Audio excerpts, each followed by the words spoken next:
Is it just me, or are you also noticing a sudden influx in titanium watches? First it was bronze watches, and now we're getting into titanium. It's so hot that your grandma's probably wearing one. Okay, not really, but...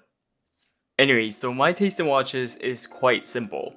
Literally, I like simple watches, and simple watches are easy to make and design, but it's hard to come up with a simple watch that isn't also boring. And to illustrate this point, I have the Resolute by Reise watches, who sent this in for me to review. I got to spend a couple of weeks with this piece, and I think I'm ready to give my thoughts on it. And jumping right in, we have the specs on the sheet, and based on these details, this watch has all of what I would consider to be the necessary features. It fits the criteria to be an everyday watch quite well, and actually that's what I believe is the highlight of this piece. On wrist, it's a very comfortable wear, not only because it's made from titanium, but from its moderate size at 40.5mm and 46 lug to lug. The shorter lug to lug is the key here. I believe that the lug to lug distance is the best way to gauge whether a watch will wear comfortably on your wrist or not if you only have these specifications to work with. As some of you guys may know, I'm not a huge fan of titanium watches because sometimes it gives me that weird feeling of a watch being too light, but I'm happy to report that I didn't get that feeling with the Resolute. Reason being is we don't have a large chunky case, so I guess it's partially a psychological effect. I wouldn't expect it to be all that heavy in the first place, so if I'm not conscious about it, I don't really notice the lightweight titanium aspect. Like if I pick up this watch, I don't immediately think, wow, this is super lightweight, it must be made of titanium. This is the most important aspect of titanium watches in my opinion. The benefit of being a titanium watch is physically there, but I don't get that feeling of some strange balance, or lack of balance to be exact. The other issue that I commonly experience with titanium is its tendency to show wear. This material is often blasted because the metal itself is difficult to polish and brush, which is why watches from Grand Seiko are praised so much not for their results or finishing, but their ability to have this finish done on titanium. That's just the nature of the finish. Abrasive material, usually sand, because sandblast, is being sprayed onto the surface to form millions of tiny dimples. That's why blasted finishes has that sort of gritty finish when you run your fingers through it. We see this finish a lot done in the custom knife world because of one, its ability to provide a very grippy and tactile finish, which is important if you're handling a knife, and two, the ability to mask off any existing wear. But it is more susceptible to showing wear later on as you put in the scales in and out of your pocket. That's why a lot of the makers like to do a combination of both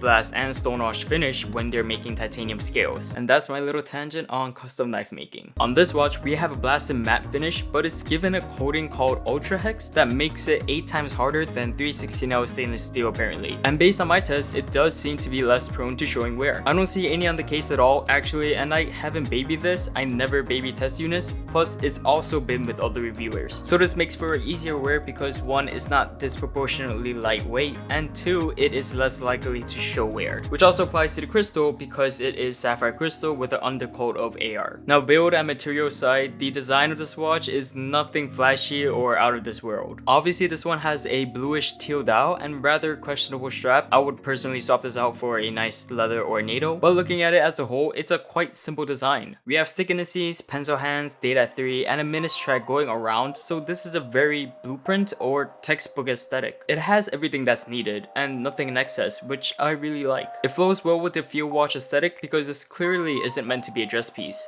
It's built and purposed to be a daily beater, with a look that matches this intent. But that doesn't mean little attention was given to this piece as if a sketch was directly proved into production. If you look at the date wheel, the color of the wheel matches the color of the dial. If you really want to dig for more detail, you can see a slight gradient finish and even dual tone lume, C3 and BGW9. Now something I noticed is it can be difficult to tell the time at certain instances, and that's because the hands and the indices are practically the same width and design. They kind of blend in with each other, so to improve upon this, either the hands or the indices could be slightly wider. And there is more than enough space on the dial to accommodate this. So the Resolute is a very purpose-driven watch that has everything that's needed with nothing in excess. It covers all the bases to be a reliable tool watch or everyday beater, which is what I come to view this watch as. We have a lightweight and super hard coated titanium, sapphire crystal, good lume, a date, 100-meter resistance, and the NH36 movement, which if you don't know by now is a workhorse caliber that hacks, hand winds, and is very easy to service. It's also the first time I've ever seen a company to engrave the full name of the movement, S2 NH36A, instead of just having NH36 or Japanese movement. So props for that 1000% transparency. Plus, I love the crown size. Thank you for making it easy to actually use. All in all, I had a great time with this piece because it just does its job really well. It's another reliable grab and go watch that has all of the features that I would be looking for in a daily watch, such as the time and the date, while also being super comfortable being in titanium and not so large size. So the only note would be if the hands could be slightly beefed up to make it easier to read, that would be.